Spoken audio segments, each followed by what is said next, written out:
Good afternoon, my name is Ola Tamanova and I want to thank everybody who joins us in Ukraine Media Center Ukraine Forum. It's been 10 years of the war and today's day 453 of the full-scale invasion of our homeland by Russian aggressor. And I traditionally want to thank the representatives of all the mass media who tell the world the truth about our heroic resistance and our fight for freedom. Our brief schedule of events for today is as follows. At 1 o'clock, joining us online will be Mykola Lukashuk, head of the Dnipropetrovsk Oblast Council, Deputy Chair of Dnipropetrovsk Oblast Defense Council, and we will talk about the attacks on the Dnipropetrovsk region. And at 1:30 we will be talking to Vitaly Kim, and we will talk about the shellings of Mykolaiv region. Joining us right now is Fedir Venislavskyi, People's Deputy of Ukraine, member of the Parliamentary Committee on National Security, Defense and Intelligence, and representative of the President of Ukraine to Verkhovna Rada of Ukraine. Good afternoon, Mr. Fedir. Glory to Ukraine. Good afternoon. Glory to the heroes.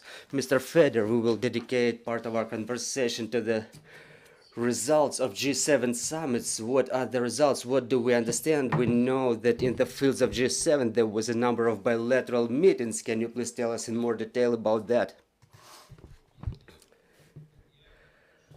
Well, what I can say that it was without exaggeration a historic event when the president on the highest level visited a number of very important events that were going on in the eastern part of the continent, in the Arabic world, the League of Arab States, where the president addressed the members about the situation in Ukraine, and he put the accents over the matters that we are discussed all the time for the Arab world. Why it is important? Because Russian Federation considers Arab world, the Asian world, as a part of alternatives of economic cooperation, and those bilateral meetings that took place in Saudi Arabia and then in Japan, and multilateral meetings and bilateral ones, they became a very big irritator for Russian Federation, for their top-level government officials, because the meetings with the Prime Minister with the Prime Minister of India, meetings with the League of Arab States, and the meetings with the members of G7, as well as the members of other countries who were taking part in the event, it stresses that Ukraine is the subject, full-fledged subject of global international relations, which we could only dream about.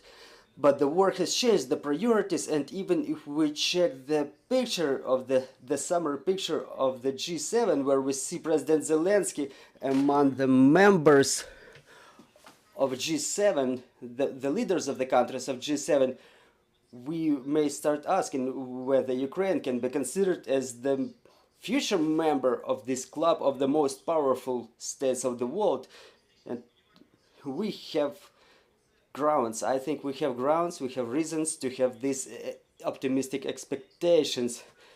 And in my opinion, as a member of the Committee for the National Security, Defense and Intelligence, we received very important signals and decisions, another package of military help which will include something that is of great importance for Ukraine from the United States of America, the agreement on the training of Ukrainian pilots for operating of Western fighter jets. So this is the very important summary that we were able to achieve by our delegation and President Zelensky personally.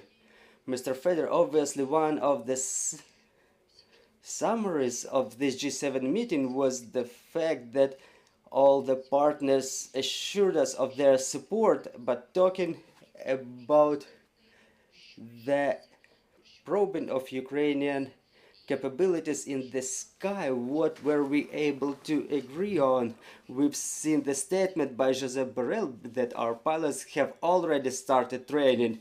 Yes, this is the key point that we should understand today. One of the most important steps one of the most significant steps. You and your colleagues, you were asking the same question all the time. When is Ukraine going to receive F-16 fighter jets, and are there any other alternatives that we consider?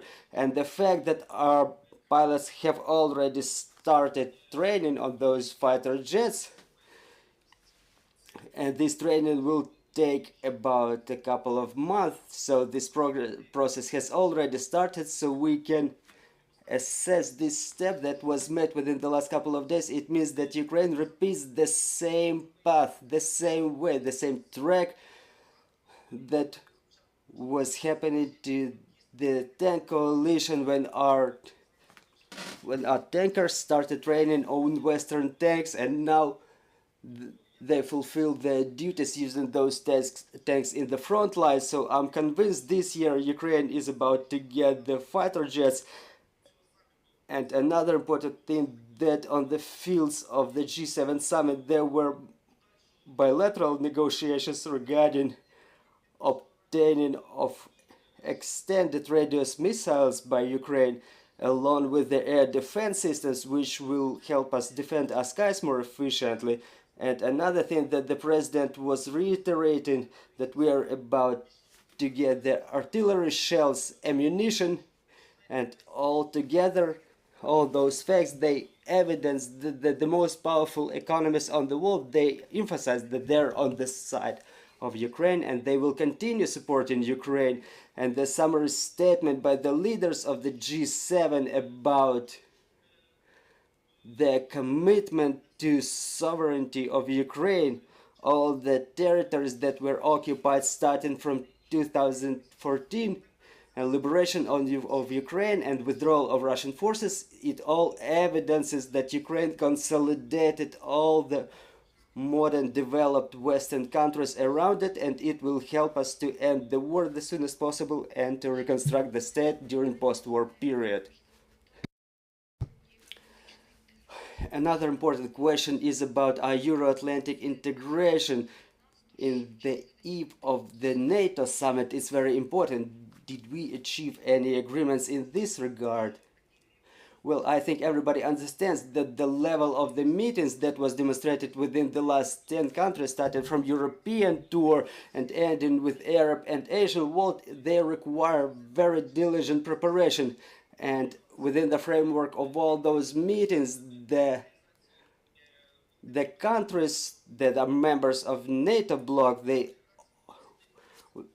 during meetings with them, the questions were brought up regarding future Ukrainians' participation. So I think during the summit in Vilnius, we will receive quite a clear signals that we don't need a lot of additional activities, because Ukraine has already fulfilled all the requirements that are posed in front of the country for their future contingency. So I think that there will be very quick, very expedited procedure of the exception of Ukraine during the post-war period. Thank you for this information, dear colleagues. If you have any questions, please proceed. Alina Strashko, Ukrinform. Good afternoon, Mr. Fedir. My question is about our internal policy and the question of payment to the servicemen. As we know that there is a working group in the parliament being established, do we have already any solutions worked out in this area? Thank you for this question. Really, on the basis of the Committee for National Security, Defense and Intelligence, there is a group established with the representation of all the political groups of the parliament, which also includes the participants of the members of the law enforcement agencies. And this group has already had a number of meetings, and we have worked out a number of solutions related to fair and proportional payment to the servicemen who fulfill their duties in the rear and who fulfill the duties in the front lines as well. I think that shortly we will have all the chances to be briefed by the members of these working groups, so they tell us in more detail about the solutions they worked out. But upon the results of their work, we have already developed the procedures that will be accepted by both the public and the military as fair and just, and related to the, in view of the input of the servicemen of all the defense forces, in view of their input in our victory. And shortly there will be, I would say, an ultimate meeting of the working group, and upon its result your colleagues will be able to receive very detailed information about the solutions worked out. Another question, please. Kojima from NHK, Japanese public broadcaster. Two questions, if I may, regarding the meeting between President Zelensky and Prime Minister Modi. What is the most important results coming out from the meeting? Do you think the fact that President Zelensky met Prime Minister Modi in person made any difference to the results? And second question is about F-16. I guess it takes some time before Ukraine can get F-16. Do you think that the Ukrainian government can start counter-offensive without F-16? Thank you.